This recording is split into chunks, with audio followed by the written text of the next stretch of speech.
Hello, everyone. This is Dr. Natalie Lenore Blackman, returning with Blessed Are the Peacemakers. And I find it kind of comical that I'm in my car today because I have been watching people give words for so many months now, and they're always in their cars. And I haven't been able to figure out why they're in their vehicle, whether it's because it's the only place they can get away. Like I'm in my office, at my office right now, and I'm not going to be able to finish this because I have a client trying to come up to the car. But anyway, either it's a place that they can get away and give a word, or it is a place where they've been listening to praise and worship, and glory has filled the vehicle so much that they feel like they're just going to explode and they have to give the word. So I don't know, but I have both of those today. I needed a quiet place to get away, and I have had such amazing expectancy and hope and excitement for what's coming, and I just felt like God wanted me to release a little bit more of this word, talking about the battle and being prepared for the battle, because anytime we're expecting glory or goodness or anything that comes from the Father, He brings it in the midst of the darkness, because the light shines in the darkness, right? So it looks different than most people expect, okay? So they want God to visit in the beautiful times, and He does. I'm not saying He doesn't, but the glory, when we're praying for the glory to come in and fill the earth, it's usually because a great darkness is going to be covering the earth, and so everyone should, begin to prepare their hearts for that. Otherwise, you tend to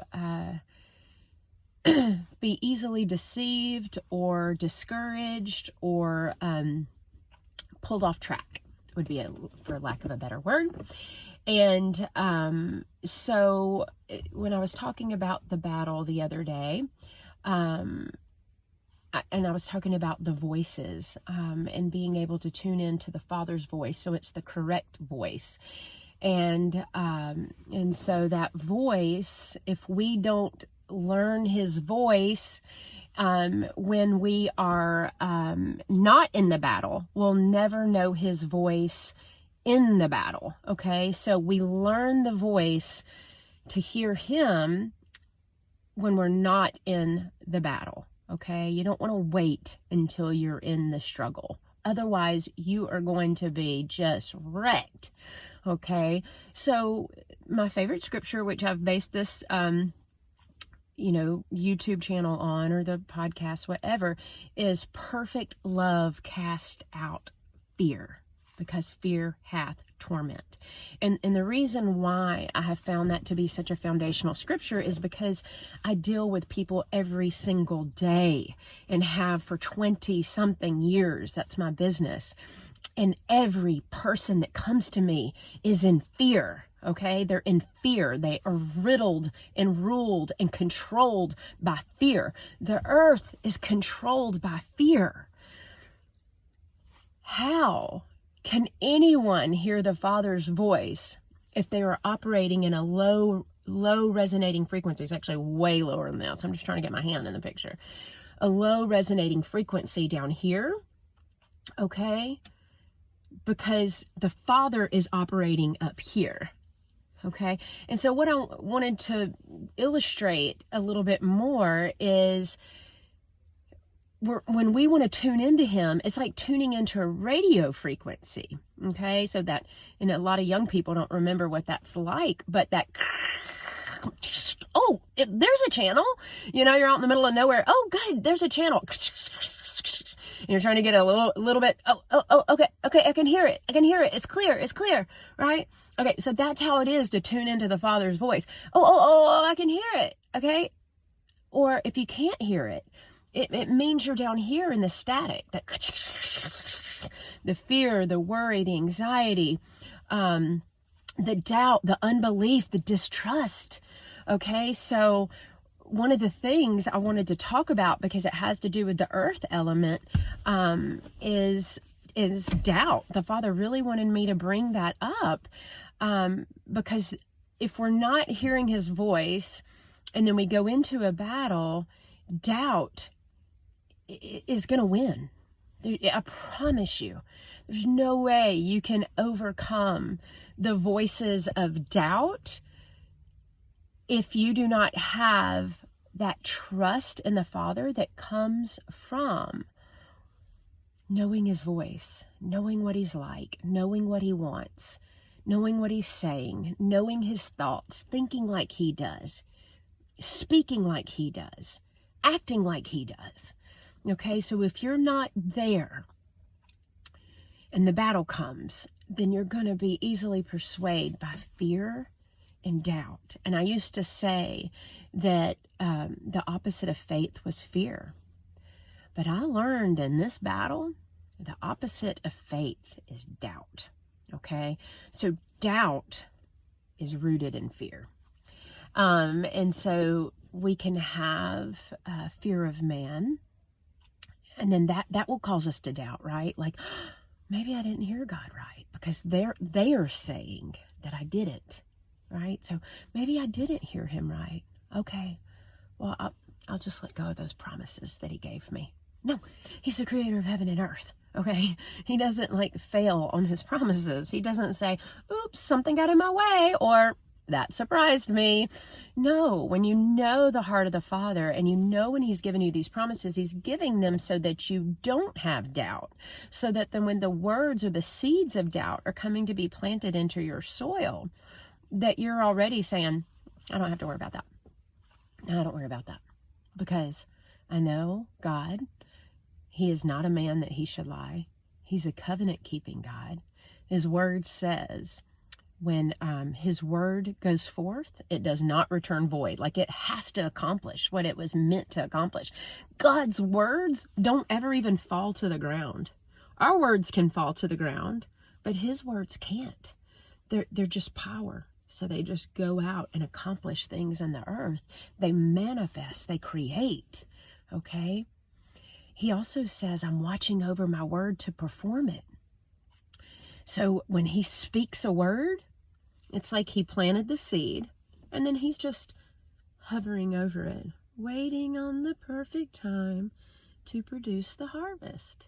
Okay? So you want these promises ahead of time. You want to hear his voice ahead of time. You want to have everything in place ahead of your battle, ahead of your struggle, of the things that are going to come at us. You want to be prepared, as I said before, okay? Because when you're prepared and when you're trusting in him and in those words that he gave you, and you've done your work in your soil so that fear, anxiety, doubt, worry doesn't choke out those seeds, then they produce a harvest in the right season. And you know what God showed me one of the greatest harvests is? And we don't even think of it this way. Hope. Hope. I mean, he showed me, he said, hope in my people is like a newly charged battery.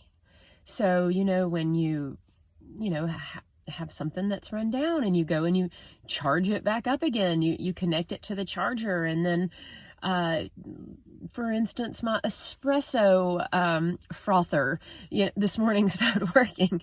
So I charge it back up, right? And then after it's fully charged, it's going to be extra frothy. My coffee is going to be fantastic, right?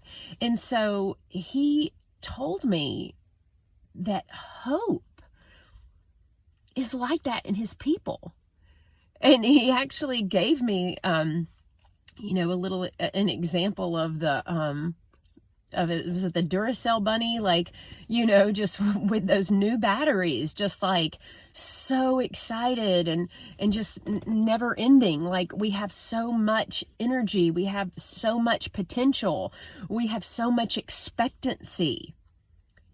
Faith can't exceed your expectancy. So if you're not expectant, you can hang hope up. Faith up. Faith can't operate in a low resonating frequency. Faith only operates up here, where the fruits of the Spirit, and one of those is hope. We're hopeful, right? We're hopeful. And hopelessness, and I've talked a little bit about that, and I'm not really going to get into that right now because there's just too much around it, but hopelessness is close to shame on that frequency scale. It is brutal. It is never a place a person wants to be. And hope deferred leads to hopelessness. And hope deferred is when we haven't had our promises manifest, or manifest in the way that we thought that they would, right? But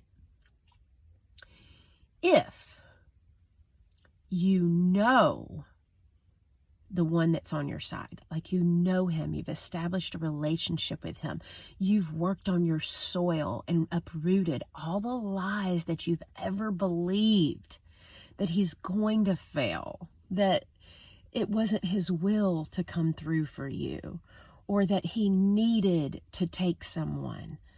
Those are all lies, okay? Those are all lies that are rooted in, sadly, religion.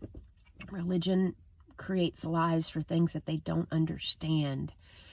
And so, if we can think of it this way, right?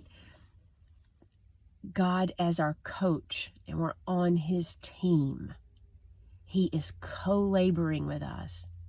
He is working with us to accomplish what he wants to accomplish in the earth. He's working with us so that he can see his word become manifest, so that he can see those promises become manifest. He's way more excited than we are about the promises being made manifest.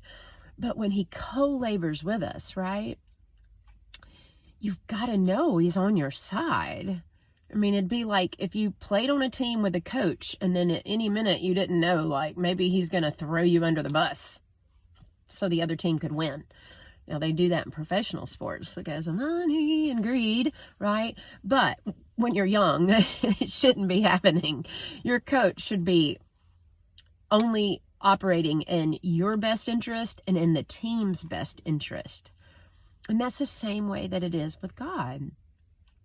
And that's why in this channel, I wanted to walk us all through the seasons and walk us all through getting the stuff out of our heart that has told us that God may fail us, because he doesn't. He is the best friend you could ever have in life. He will only operate out of your best interest. And he loves to surprise us. He loves to reward us. He loves to see his promises made manifest. And he loves to have hope well up inside of us, because hope is like a battery for our soul. Okay, my time is up. I am now being interrupted. So I hope you all have a wonderful and blessed day, and I will talk to you very soon.